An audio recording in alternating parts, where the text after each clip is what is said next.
Dans l'ouest de la France, les pluies et les crues ont provoqué des inondations dans de nombreuses communes du jamais vu depuis 40 ans. On voit cela avec Bruno Duvillier et Pascal Bustamante. Pour de nombreux habitants de Redon, l'heure de l'évacuation a sonné. Le niveau d'eau est encore modeste, mais le maire a donné le signal. Si l'électricité est coupée, il faut évacuer. La difficulté, c'est de sortir les personnes, puisque beaucoup en fait, attendent le moment critique de ne plus avoir d'électricité. Ils essayent de rester au maximum avec notamment leurs animaux de compagnie et puis rester dans les conditions qui sont encore favorables. Mais souvent, dès lors que l'électricité coupe, plus de chauffage, plus de lumière, et là, les gens commencent à paniquer davantage. Donc on essaye d'anticiper cette phase. Le pic de crue n'est pas encore atteint, mais la commune a déjà ouvert des centres d'accueil pour les évacuer. Pour tous ceux qui n'ont aucune solution, on a monté un centre d'hébergement d'urgence.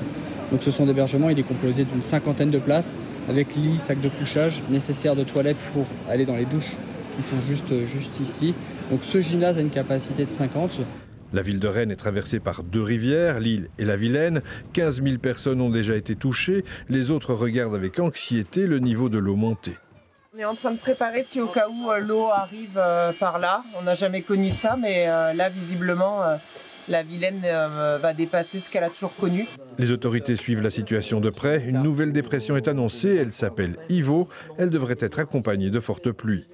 Le niveau est en train de monter près de 25 cm par rapport à ce qu'on a pu connaître le week-end dernier.